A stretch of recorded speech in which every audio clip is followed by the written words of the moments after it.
Et salut tout le monde, bienvenue sur ma chaîne Lorenzo High Tech. Aujourd'hui on va parler de smartphone de Huawei. Donc comme vous l'avez compris dans le titre, c'est quel Huawei acheter en 2020. Donc ça va être une vidéo pour vous aider à vous éclairer parmi tous les modèles de Huawei. Un petit peu le même style de vidéo que j'avais fait pour Xiaomi, quel Xiaomi acheter en 2020, quel OnePlus acheter en 2020. D'ailleurs si vous n'avez pas vu ces deux vidéos, je vous invite à aller les regarder. Mais avant de commencer la vidéo, si vous n'êtes toujours pas abonné à ma chaîne YouTube, abonnez-vous, allez 100% High Tech. N'oubliez pas d'activer la petite cloche de notification pour être alerté lorsque je publie une vidéo. Ou sinon ma page Instagram Lorenzo High Tech, je donne souvent des informations, je réponds à vos questions sur Instagram, je mets tout ça en story et maintenant c'est parti. Du coup on va commencer du smartphone au moins cher au plus cher et commençons par le premier smartphone que j'ai choisi, c'est le Huawei P40 Lite, on est au tarif à 250 € à peu près, bien entendu je donne jamais le prix exact parce que c'est compliqué, ça change tout le temps, donc me dites pas en commentaire, ah celui-ci est un peu plus cher, un peu moins cher, donc voilà j'ai choisi ce smartphone, pourquoi? Tout simplement, il a un bel écran bord à bord, borderless, il a un joli design,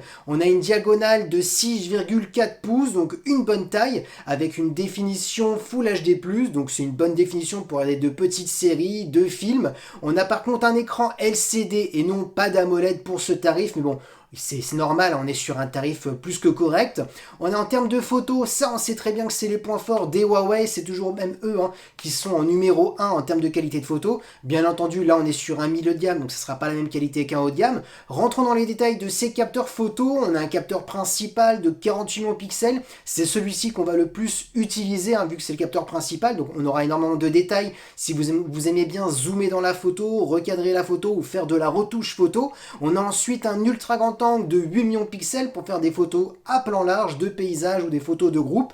On a ensuite un macro pour faire des photos d'objets de 2 millions de pixels. Et on a un capteur de profondeur de champ pour faire des photos en mode portrait effet bokeh de 2 millions de pixels. Et concernant la vidéo, on peut filmer jusqu'à de la Full HD. Et là aussi, on sait que la vidéo, c'est le point fort de Huawei. C'est même un peu les concurrents à Apple. Parlons maintenant de performance. Est-ce qu'il est puissant ce smartphone? Et j'ai envie de vous dire, pour son prix, j'ai envie de vous dire oui. Il a 6 Go de RAM, il a le Kirin 810. Alors on sait très bien que les processeurs de Huawei sont très performants. Pour vous donner un équivalent sur celui-ci, le 810, il est équivaut au Snapdragon 732G de Qualcomm, qui est un bon processeur milieu de gamme pour faire des bons jeux vidéo, des applications gourmandes. Alors bien entendu, on n'aura pas la même fluidité qu'un processeur haut de gamme, mais voilà, ça reste polyvalent pour comme processeur. Ensuite, ce qui est intéressant, c'est que chez Huawei, on commence toujours sur du 128 Go, donc c'est quand même intéressant. Avec 128 Go, on peut faire quand même pas mal de choses. On a aussi une bonne batterie de 4200 mAh avec de l'ultra recharge rapide de 40 watts. Et oui, c'est vrai qu'on connaît Huawei au niveau de la recharge rapide, c'est leur point fort. Du coup, le petit bilan que je peux dire sur ce smartphone, c'est qu'on a des bons capteurs photo pour faire de bonnes petites photos, surtout qu'on sait que Huawei sont très forts sur ces tarifs-là. On a une bonne batterie qui se recharge vite, on a un bon processeur pour faire des jeux vidéo sans aucun souci, bien entendu pas avec la même fluidité qu'un très haut de gamme. Donc voilà, on est quand même sur un smartphone plutôt polyvalent pour 250 €. Moi je trouve qu'il est plutôt intéressant. Deuxième smartphone que j'ai choisi, c'est le Huawei P40 Pro que vous pouvez voir en photo. Il est juste magnifique en termes de design, surtout son écran. Un écran bord à bord, borderless, incurvé sur les côtés pour avoir une bonne immersion.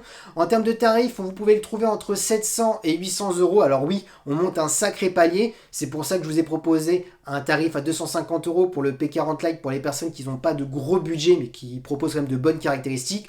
Là, on monte directement dans le très haut de gamme. Rentrons dans les détails de cet écran. On a un écran de 6,58 pouces avec une définition Full HD+. Là, la différence par rapport au smartphone précédent, c'est qu'on a un écran OLED. Vous connaissez les avantages de l'OLED par rapport à l'LCD, c'est qu'on a plus de contraste, des noirs profonds, plus de couleurs bien plus vives et ça consomme beaucoup moins d'énergie par rapport à l'LCD. Donc c'est la technologie la plus aboutie, la meilleure que vous pouvez retrouver sur un smartphone.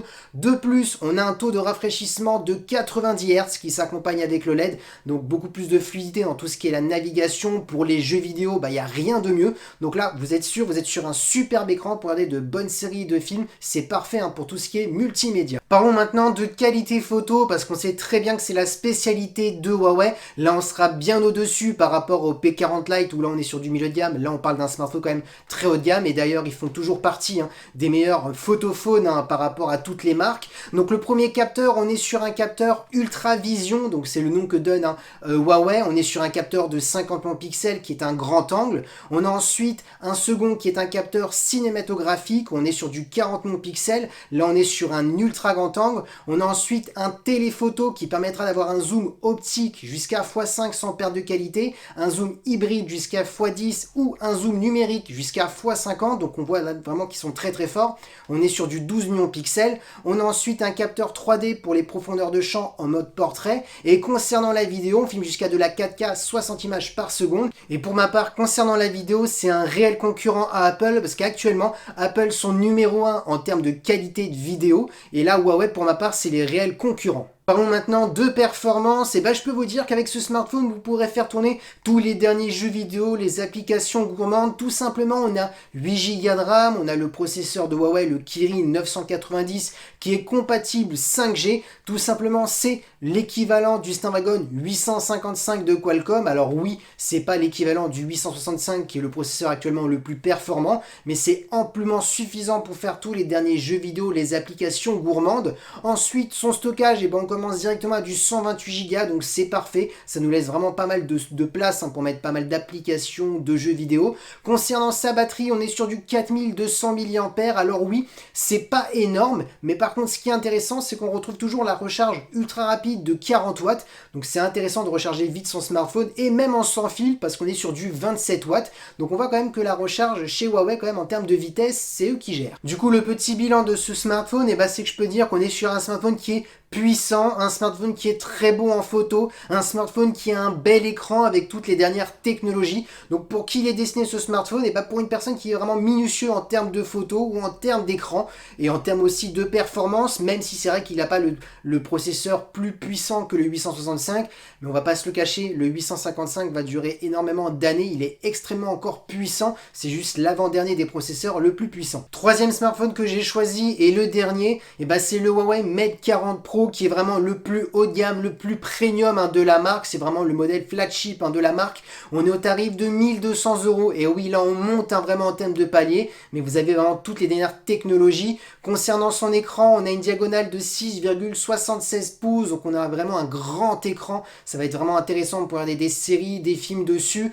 On a bien entendu une définition Full HD+, avec une technologie OLED, donc c'est ce qu'il y a de mieux, des noirs profonds, plus de contraste, ça consomme beaucoup moins d'énergie par rapport à l'LCD. On a un taux de rafraîchissement de 90 Hz, donc on aura une belle fluidité d'image, que ce soit pour les jeux vidéo, pour le défilement d'applications, tout ce qui est page web. Donc là on a vraiment un écran parfait pour tout ce qui est multimédia. Concernant la photo, on sait très bien que les Huawei sont très bons, et là vous avez le meilleur photophone chez Huawei, et même par rapport à d'autres marques, surtout que le Huawei Mate 40 Pro a été élu meilleur photophone sur le site professionnel DxOMark. Je vous invite à regarder l'article, il vous montre comment ils ont fait les tests, quels sont les points forts. Les points forts, je vais vous le dire tout de suite, c'est le mode nuit comme le mode jour. Bien entendu, le zoom, le traitement photo, c'est le meilleur. Rentrons dans les détails. Comme premier capteur, on a un capteur Ultra Vision de 50 millions de pixels. On est sur un ultra grand angle.